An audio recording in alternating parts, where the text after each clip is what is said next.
It was late, the kind of late, where the house was wrapped in a heavy comforting silence interrupted only by the faint hum of the television. I had settled into the couch, the day's stress melting away as my favorite show flickered on the screen, and then it happened, a sound that shattered the quiet and sent a bolt of alarm straight through me. Help, her voice sharp and urgent cut through the stillness. It was coming from upstairs. My heart leapt as I bolted to my feet, adrenaline coursing through my veins. What's wrong?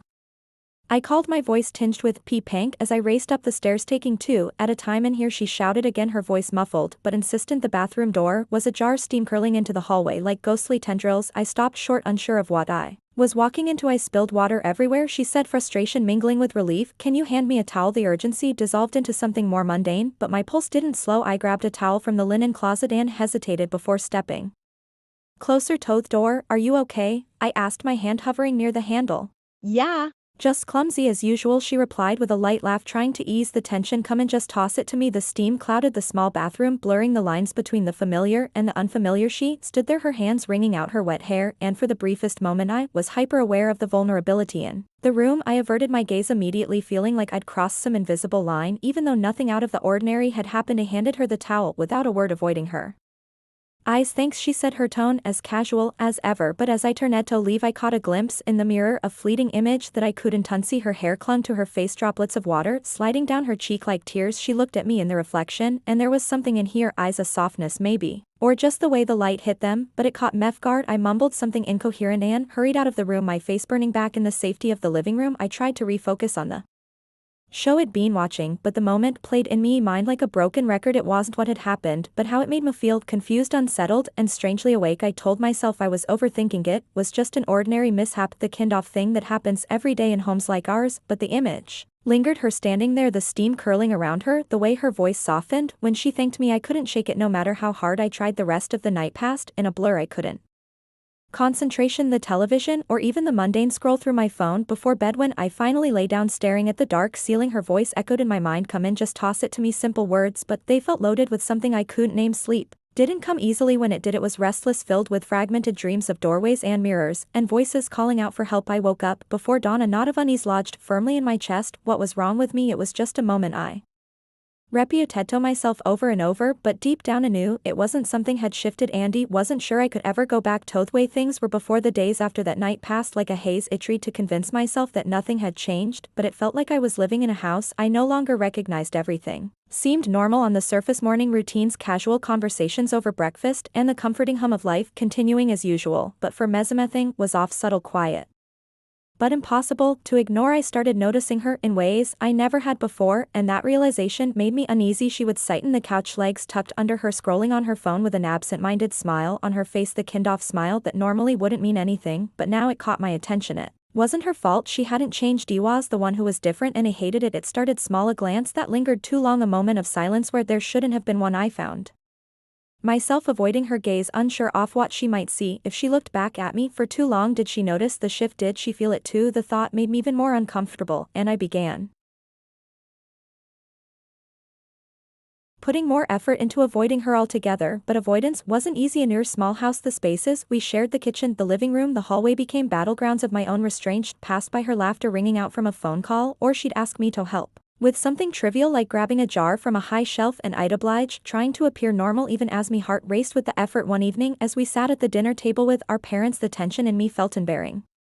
Terrible. She was recounting a story from work, something about a coworker who'd accidentally sent an email to the wrong client. Everyone laughed, including me, but my laughter felt hollow. My mind wasn't on her words but on the way her hand gestured as she spoke, her fingers dancing in the air to emphasize her point. I felt ashamed of myself, trapped in a loop of thoughts I couldn't escape. After dinner I escaped to my room, closing the door firmly behind me. I sat on the edge of my bed, staring at the floor, trying to understand why everything felt so heavy. Why couldn't I just let it go? Why couldn't I shake this strange feeling that had settled over me like a fog? The next morning I resolved to act like nothing was wrong. I needed to push through it, to convince myself that I could go back to the way things were before. But the universe had other plans. She called out to me from the kitchen, can you help me move the table? I'm trying to clean underneath it. I hesitated for a moment before answering, sure, give me a sec. When I walked into the kitchen, she was already pulling chairs out of the way, her hair tied back in a loose bun. She looked up and smiled as I approached, and I felt that familiar unease creep back, and I forced a smile in return and moved to the other end of the table. On three, she asked, gripping the edge of the table. Yeah. I replied, positioning my hands 1 2 3 she counted, and we lifted the table together, shifting it a few feet to the side. It wasn't heavy, but the brief exertion left us both slightly out of breath. She laughed, softly brushing a strand of hair from her face. Thanks, I couldn't have done that alone. No problem, I said, quickly avoiding her eyes. I turned to leave, but she called after me, wait, can you hold this while I wipe underneath? She handed me a corner of the tablecloth, her fingers briefly brushing against mine. It was an innocent touch, but it sent a jolt through me. I froze for half a second before taking the cloth and holding it taut as she crouched down, tackling the surface beneath. From where I stood, I could see her concentration work the small furrow in her brow, the way her sleeves had slipped up to reveal her forearms. I hated myself for noticing these things, for letting my thoughts drift in directions they should. When she stood up and dusted her hands off, I quickly let go of the cloth, stepping back as if the extra space might give me some clarity. Thanks again, she said, flashing me another smile before turning to grab the cleaning supplies. I mumbled something in response and left the kitchen as quickly as I could without drawing attention. Myself back in my room, I closed the door and leaned against it, my heart pounding. This couldn't keep happening. I couldn't keep feeling this way. It was wrong and I knew it, but knowing didn't make it any easier to stop. The rest of the day passed in a blur. I avoided her as much as I could without making it obvious. I kept my head down, focusing on anything that would distract me from the thoughts swirling in my mind, but no matter how hard I tried, I couldn't escape the memories of the small moments we'd shared that day. The way she smiled, the way her laugh filled the room, the brief touch of her hand against mine, all of it replayed in my mind, uninvited and unrelenting. That night I lay in bed staring at the ceiling, the weight of my thoughts pressing down on me. I couldn't keep going like this. Something had to change, but what and how? I didn't have the answers, and the uncertainty of it all gnawed at me, leaving me restless and wide awake as the hours ticked by. I was in my room scrolling aimlessly through my phone when she knocked on the door. Her knock was soft, almost hesitant, but before I could respond, she peeked her head in, a playful smile on her face. Hey, I have a favor to ask, she said. Sure, I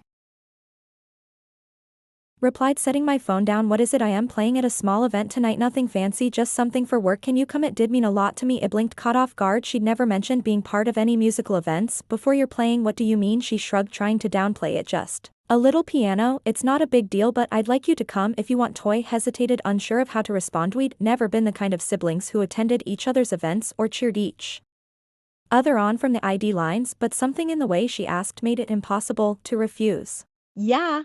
Okay, I'll come. Her face lit up with a smile that instantly melted my hesitation. Great, it's at 7. Don't be late. The event was held in a small but elegant hall, dimly lit with warm golden lights that reflected off polished wooden floors. A modest crowd had gathered, a mix of colleagues, friends, and family members of the performers. I found a seat toward the back, hoping to stay unnoticed. I wasn't sure what to expect, maybe be a clumsy rendition of a simple Tenise, something casual and lighthearted. After all, she'd never once mentioned being serious about music. The evening began with a few other performers, their pieces pleasant but unremarkable. I clapped politely, stealing glances at her as she waited for her turn. She was seated at the edge of the room, her posture relaxed, but her fingers fidgeting slightly in her lap. She caught me looking and gave a small wave, her smile both nervous and excited. When her name was called, the room grew quiet. She stood gracefully and made her way to the grand piano at the center of the stage. I felt a pang of something, pride maybe, or anticipation, as she sat down, adjusted the bench, and took a deep breath. The audience waited, the air buzzing with quiet expectancy. She placed her hands on the keys, her fingers hovering lightly as if the piano itself was an extension offer. For a moment there was nothing but silence, and then she began to play. The first notes were soft, almost tentative, like a whisper that pulled everyone closer, but as the melody unfolded it grew richer, more confident, weaving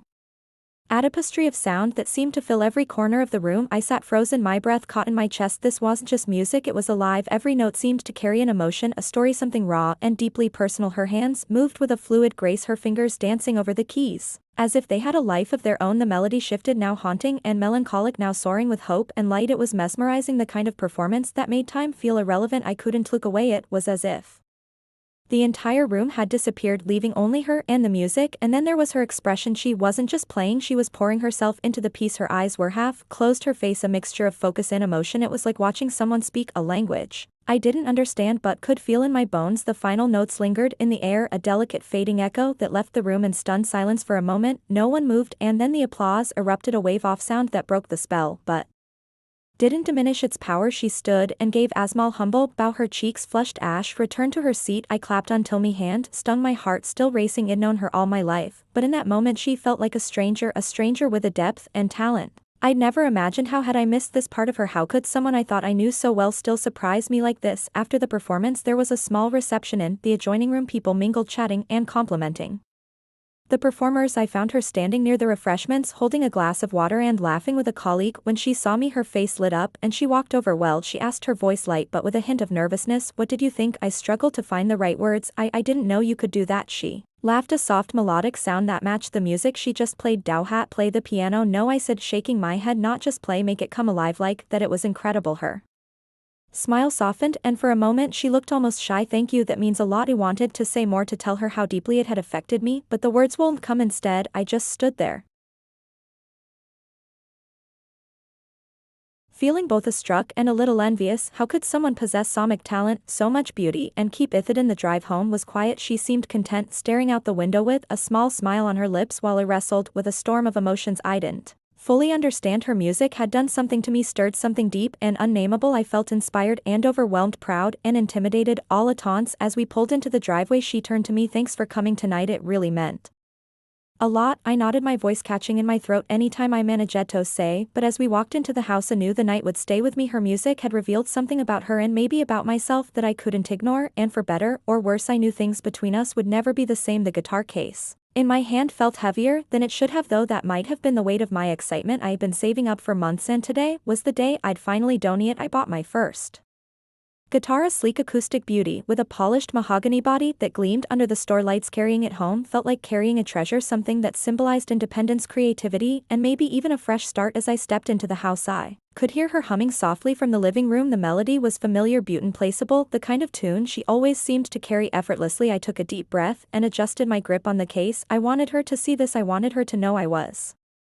serious about learning, about creating something of my own. I found her sprawled on the couch, a book in her hands, her hair loosely tied back. She looked up when I entered, her brow furrowing for a moment before she noticed the guitar case. What's that? She asked, sitting up with sudden interest. I grinned, unable to hide my pride. This, I said, setting the case down and carefully opening it, is my new guitar, just bought it today. Her eyes lit up as she leaned forward. Really? Let me see. I lifted the guitar out of the case, holding it up like a trophy. The polished wood caught the light, and even I had to admit it looked impressive. She stood and came closer, her expression softening into something like admiration. It's beautiful, she said, her voice warm. What made you decide to get one? I've always wanted to learn, I said, shrugging as if it were no big deal. Figured it was about time. She chuckled, crossing her arms. Do you even know how to hold it properly? I laughed a little sheepishly. I've watched videos, the basics. Let me see, she said, holding out her hands. I've played before, I might be able to give you some tips. Her confession caught me off. Will you play guitar? I used to, she said, taking the instrument gently from my hands. Not as much lately, but I've still got the basics down. She sat on the edge of the couch, the guitar resting naturally in her lap. Her fingers brushed the strings lightly, and the sound that emerged was a simple but clear chord. She adjusted her grip, her movements fluid, as if she'd been playing all her life.